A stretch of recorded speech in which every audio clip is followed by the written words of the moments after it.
할렐루야. 우리 할렐루야 서로 인사하실까요? 할렐루야. 반갑습니다. 네. 어제 임직식을 보내는데 이모저모로 이렇게 또 도우시고 협력하시고 또 같이 축하해 주셔서 감사합니다.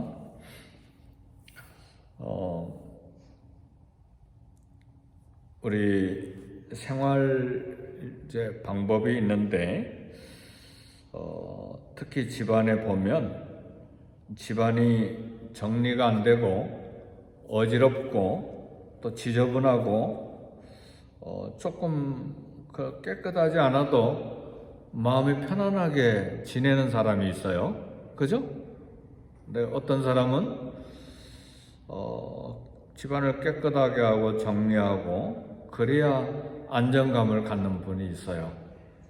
그런데 너무 깨끗하고 너무 정리된 걸 좋아해가지고 우리 교인들 중에 그런 분 못 봤는데, 제가 한국에서 전임 전도사 할 때 어떤 분 가보니까 제가 신방 갔잖아요. 이렇게 여전도사님하고 같이 신방 가는데 신방 가면 이렇게 앉아 있어야 되잖아, 앞에. 근데 안 앉아 있어요. 닦고 또 닦고 계속 닦아요. 아니 좀 앉으세요. 아니요, 닦아야 돼. 방바닥도 닦고 여기도 닦고. 근데 그분은 아마 성품이라기보다는 그렇게 된 것 같아요. 삶이 그런지 아니면 결벽증이 좀 있으신지 지금은 모르겠어요. 지금은 오래된 이야기니까 어떻게 될지 모르겠는데, 뭐 삶의 형태와 습관 좀 그렇죠. 근데 보통은 다 삶이 정리되고 또 가지런히 놓여있고 깨끗하고 이제 그런 생활을 하죠.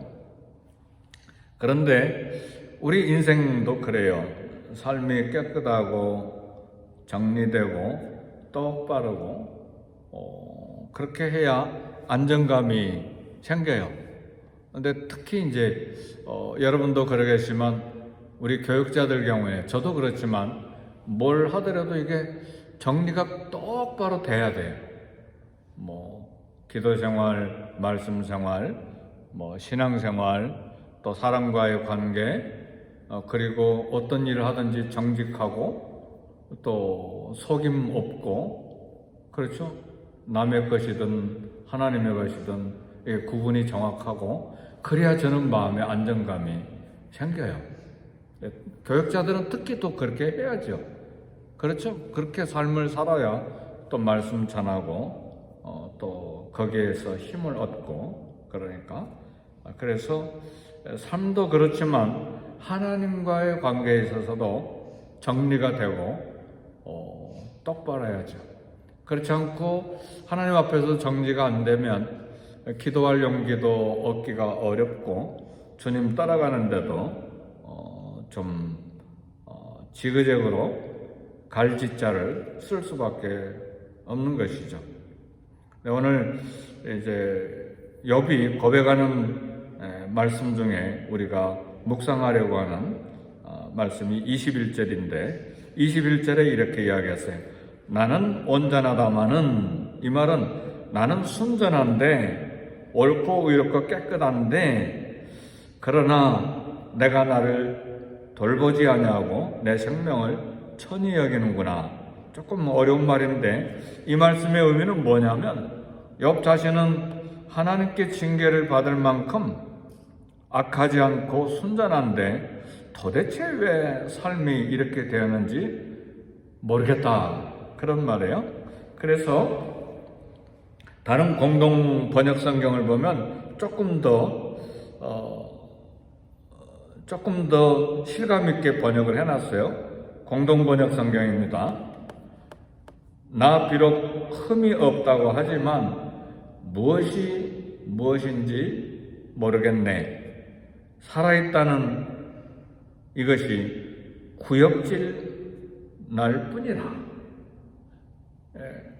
나 비록 흠이 없다고 하는데 도대체 내 삶에 일어난 일이 뭐가 뭔지 도무지 모르겠다. 그래서 나 살아있는 이것 자체가 구역질이 날 뿐이다. 그러니까 굉장히 어렵다 그 말이에요. 삶이. 이해가 되시죠? 욥이 얼마나 정직하고 온전하고 순전하게 살려고 애를 썼습니까? 그래서 별명이 뭡니까? 동방의 의인이잖아요. 나중에 저 뒤에 30장 넘어서 가보면 욥이 가난한 사람, 약한 사람, 심지어는 고아, 심지어는 홀로 사는 과부들, 그런 심지어는 이 날아가는 짐승에게까지 선한 일 베푸기 얼마나 애썼는지 몰라요. 모두가 다 존경하는 사람인데 삶이 완전히 엉클어져 버리니까 도무지 뭐가 뭔지 모르겠고 내가 이 살아있는 것 자체가 구역질 나서 못 살겠다. 힘들다 그 말이에요. 네. 다 엉클어져 버렸으니까. 그리고 그렇게 가까이 지냈던 친구들도 막 며칠씩이나 막 자기를 공격해 대잖아요. 그러니까 막 머리가 혼란하고 산란해진 거예요. 우리 인간의 삶에 이런 부분이 가끔 찾아옵니다. 아무리 자신은 열심히 살고 순전하게 살지만 삶이 늘 그렇게 정리되는 것이 아니에요. 엉켜있는 것들이 있어요. 풀리지가 않아요. 우리는 풀려야 되잖아요. 그래서 성격 중에 하나인데 여기 손이나 손등이나 여기 어디에 또 다리 정강에 부스럼이 나잖아요. 근데 부스럼이 오래 가요. 왜 그런 줄 아세요? 자꾸 뜯어내니까. 이게 그 좋은 게 아니잖아요. 부스럼이 있으면 그대로 자연스럽게 떨어질 때까지 둬야 되는데 그걸 자꾸 뜯어내는 거예요. 귀찮으니까. 네.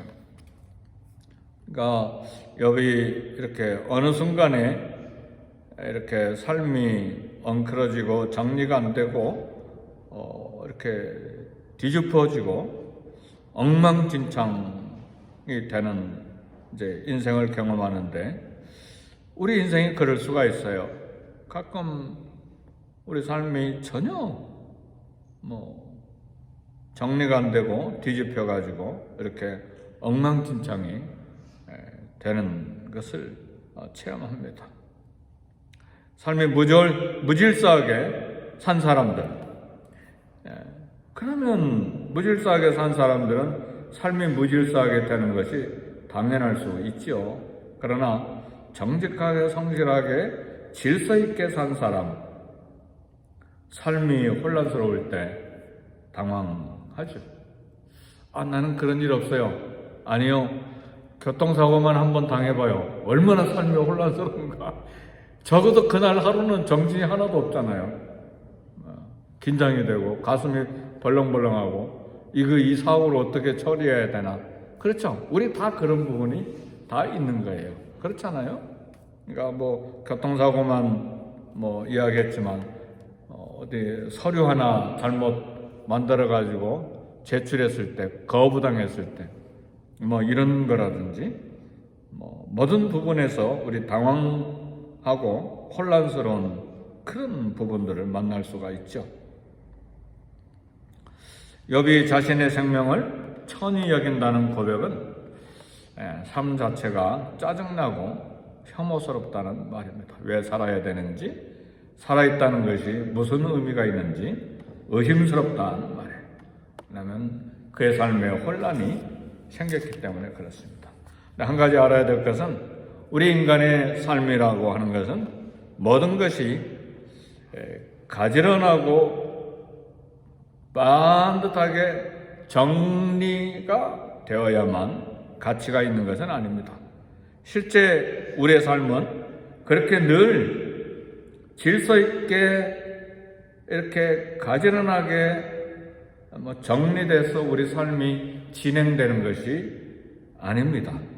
성경에 나타난 모든 의인들의 삶을 보면 성결하게 살고 성실하게 살고 모범되는 삶을 사는데, 그런데 그 삶이 자기가 원하는 대로 반듯하게 가지 못하고 흔들리고 엉클어지고 엉망진창이 되는 그런 것들을 경험합니다. 이게 믿음의 삶, 의인의 삶도 그런 일이 생긴다는 것이죠. 의인의 삶, 이 욥의 삶에 놀라운 것은 이렇게 삶이 엉망진창이 되어버린 삶에도 성품과 신앙 자세를 하나님 앞에 흩어뜨리지 않고 바로 살려고 애를 썼는데 성경에 나오는 모든 의인들의 삶이 그렇게 했습니다. 이것이 의인의 삶과 악인의 삶의 차이요, 지혜로운 자의 삶과 어리석은 자의 삶의 차이입니다. 진정한 신앙의 사람은 삶이 엉망이 된다고 해도 세상을 막 살지를 않습니다. 되는 대로 살아버리자, 그렇게 살지 않는다 그 말이죠. 비록 삶은 온통 뒤죽박죽이 되고 희망이 보이지 않아도 믿음의 길을 걸어가는데 마음을 다, 힘을 다 쏟는 것이죠. 창세기 39장에 보면 요셉이 삶에 엉클어져 버렸어요. 아버지 사랑을 다 받고 이렇게 가나안 땅에서 살아가는데 갑자기 삶이 엉망진창이 되어버렸어요. 그렇잖아요. 형들이 노예로 이집트에 팔아 버렸으니까 갑자기 아버지 어머니 사랑받고 살던 삶이 끝장이 나버린 것이죠. 노예로 삶을 사는데 이제 언어를 배우고 가정일 장군의 집에서 일하는 거 다 이제 배우고 일을 잘 하고 있고 칭찬받는데 또 한 번 삶이 엉클어지기 시작하는 거예요. 모함을 받아가지고 감옥에 들어가잖아요.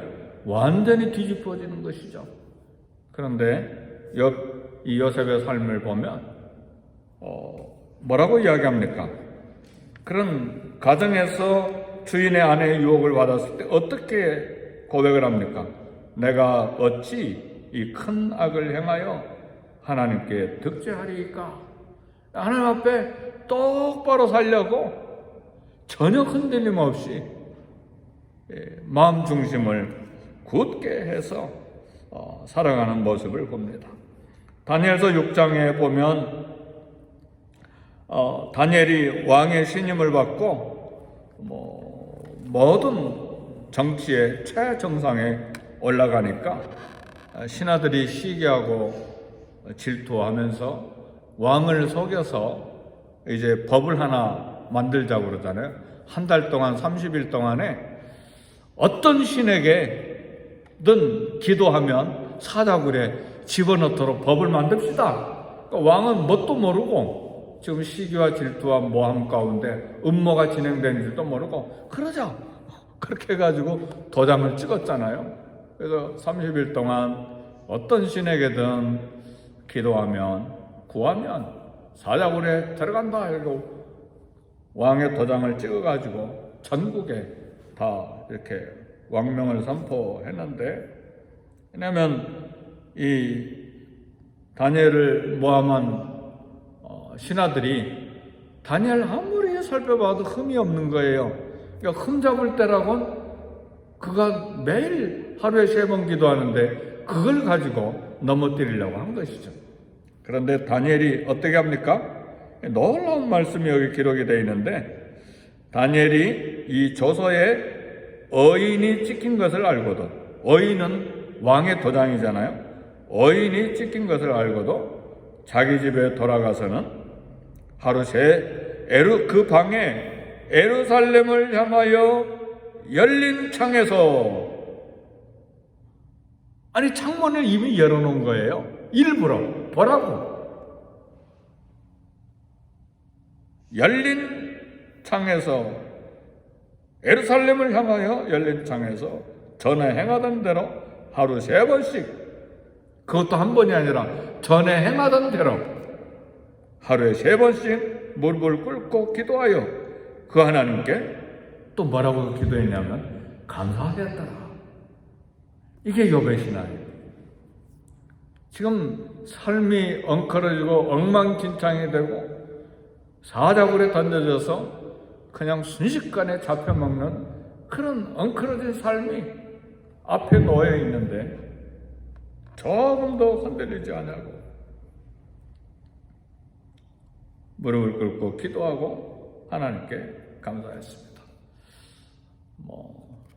하여튼 방 안에 물건들이 제대로 놓여있고 질서 있게 있던 어지럽던 마음이 평안하던 안 그러든 어쨌든 그러나 우리 인생은 질서가 있어야 되고 특별히 하나님과 나와의 관계는 정말 주님의 발자국을 따라가는 질서 있는 신앙생활이 돼야 될 텐데 어떻게 그렇게 할 수가 있겠는가? 우리 주님은 공생에 시작하시면서 얼마나 어려운 일을 많이 겪으셨어요. 가는 데마다 공격, 핍박, 비난, 위협, 생명 빼앗으려고 하는 그런 공격들이 수없이 있었을 때 우리 주님은 어떻게 하나님과 관계 또 사명과의 관계 똑바로 질서 있게 사셨는가? 비밀이 하나 있었는데 오히려 새벽 미명에 일어나 습관을 따라 한적한 곳에 가셔서 하나님을 만났다는 사실이죠. 할렐루야. 우리가 특별히 능력이 있는 것 아니잖아요.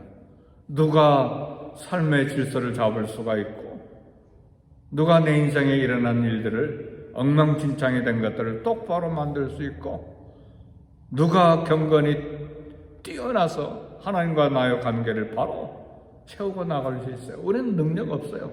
내 삶을 정리할, 해결할 능력도 없어요. 공문서 하나 제대로 완벽하게 이해할 수 있는 언어의 능력도 없고 사건, 사고가 일어날 막을 방법이 없어요. 남이 와서 내 차를 치는데 어떻게 할 거예요? 우리는 어쩔 수가 없잖아요. 근데 어떻게 이 땅을 주님 앞에서 질서 있게 똑바로 살고 문제를 해결하면서 하나님께서 내 인생을 이끌어 주시도록 이렇게 삶을 살아갈 수 있는가? 주님의 방법을 따라가는 거죠.